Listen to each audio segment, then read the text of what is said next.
الحمد لله رب العالمين الصلاة والسلام على خاتم النبيين وعلى آله وصحبه أجمعين أما بعد فأعوذ بالله من الشيطان الرجيم بسم الله الرحمن الرحيم قال الله تعالى في سورة الكهف ولا تقولن لشيء إني فاعل ذلك غدا إلا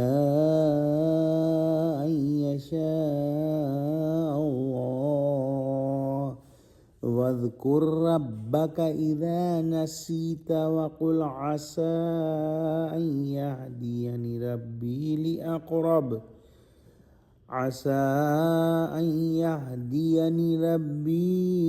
لأقرب من هذا رشدا.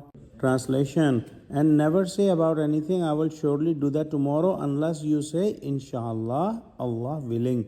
And remember your Rabb when you forget and say, that my Rabb will guide me to what is a nearer way to truth and right conduct than this. The story of the people of Cave was not very familiar to everyone at that time, and the Jews of Medina wanted to test Prophet Muhammad sallallahu alaihi wasallam, and they asked the polytheists to ask Prophet Muhammad sallallahu alaihi wasallam about the people of Kahaf. Prophet Muhammad sallallahu alaihi wasallam thought that Jibreel alayhi salam comes every day. When he comes tomorrow, I will ask him and tell them. So that when he was asked about the people of Kahf by the polytheist, he said, I will tell you tomorrow. And he did not say, Inshallah, that if Allah wills, I will tell you tomorrow. Scholars have said that Jibreel alayhi salam did not come for 15 days, and Prophet Muhammad sallallahu alaihi wasallam was very sad because of that. And the polytheists started to mock Prophet Muhammad sallallahu alaihi wasallam. Then what happened? You didn't tell us the story, and you were saying that you will tell it next day.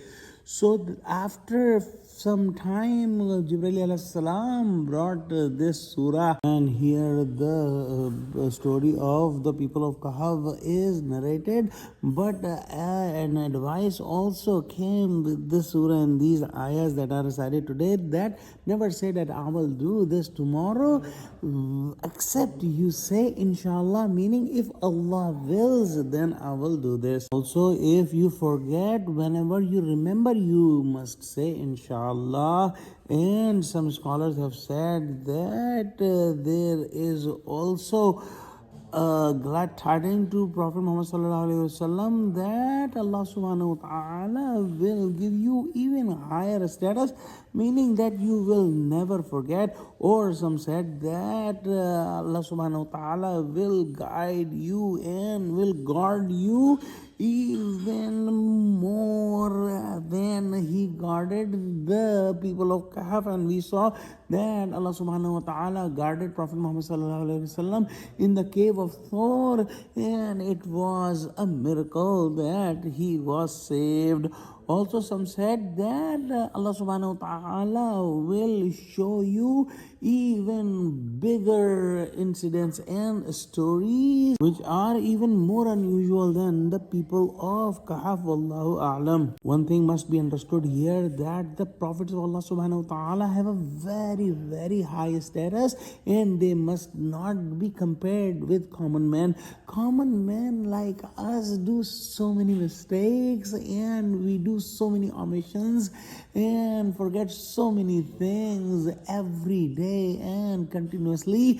But Allah subhanahu wa ta'ala does not stop us, or this is not a big sin for us because our level is so low. But for the prophets of Allah subhanahu wa ta'ala, if they have a little omission, Allah subhanahu wa ta'ala asks them about those. And an example here is narrated that when a Prophet Muhammad sallallahu alaihi wasallam did not say Inshallah, Allah subhanahu wa ta'ala have specifically advised him not to do it again. Allahu alam. Oh Allah, give us true understanding of Quran, help Muslims, unite Muslims. Ameen. Wa akhiru da'wana alhamdulillahi rabbil alameen. Assalamu alaikum wa rahmatullahi wa barakatuhu.